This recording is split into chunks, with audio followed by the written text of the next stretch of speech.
জয় গুরু। পরম প্রেমময় শ্রী শ্রী ঠাকুরের শ্রীচরণে আমার শতকোটি কোটি প্রণাম। ঠাকুর পরিবারের শ্রীচরণে আমার শতকোটি কোটি প্রণাম। সকল ইষ্টপ্রাণ দাদা ও ভক্তিমতী মায়েদের আমার আনন্দিত জয় গুরু। আজ আমি আপনাদের শ্রী শ্রী ঠাকুরের খুবই একটি গুরুত্বপূর্ণ অমৃত কথা শোনাব। আমাদের ব্রহ্মজ্ঞান দেওয়া নিয়ে শ্রী শ্রী ঠাকুর কি বললেন শুনুন।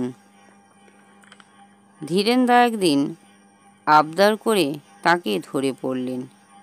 আপনি তো ইচ্ছে করলেই যা কিছু করতে পারেন। আপনি যে কোনো সময় আমাদের ব্রহ্মজ্ঞানও দিতে পারেন। শ্রী শ্রী ঠাকুর বললেন, হ্যাঁ পারি। ধীরেনদা ব্যাকুল কণ্ঠে বলে উঠলে, তবে তাই দিন। আপনি দয়া করে যদি সেইভাবে আমাদের একবার শুধু স্পর্শ করেন, তাহলেই তো আমরা সাধন রাজ্যের চরমধামে উত্তীর্ণ হয়ে যেতে পারি, তক্ষুনি ব্রহ্মজ্ঞানের অধিকারী হতে পারি। শ্রী শ্রী ঠাকুর বললেন, আমি তো দিতে পারি এবং তা এই মুহূর্তেই পারি, কিন্তু তোমার এই শরীরটা যে সে তেজ সহ্য করতে পারবে না, জ্বলে পুড়ে খাঁক হয়ে যাবে। ব্রহ্মানুভূতি লাভের জন্য এই জৈবী দেহটাকে ব্রহ্মী তনুতে রূপান্তরিত করা লাগে। তাই আমি যা করতে বলি তাই করো, যা হবার আপনি হবে। ইষ্টানুরাগ, তীব্রতা এবং ক্রমাগতি তোমার চরিত্রগত হোক।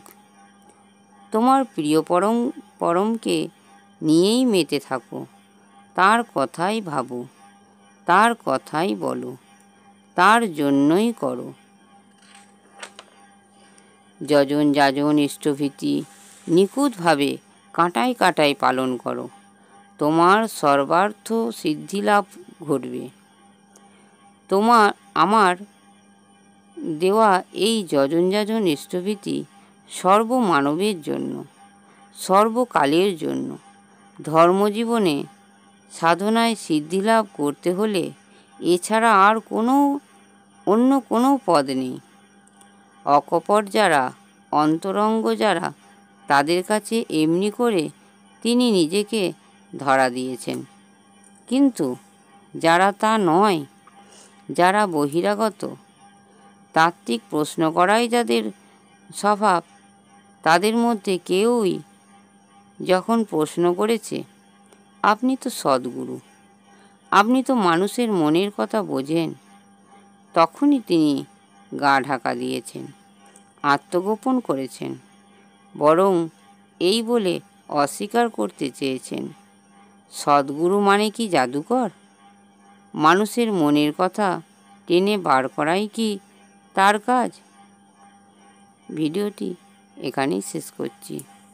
ভিডিওটি ভালো লাগলে একটি সাবস্ক্রাইব করে লাইক, কমেন্ট ও শেয়ার করে আমাকে পরের ভিডিওটি করতে উৎসাহিত করবেন। পরম পিতার আতুল চরণে আমার প্রার্থনা, সবাই ভালো থাকবেন, সুস্থ থাকবেন, পরম পিতাকে মাথায় করে নিয়ে আনন্দে থাকবেন। জয় গুরু। বন্দে পুরুষোত্তমম, বন্দে পুরুষোত্তমম, বন্দে পুরুষোত্তমম।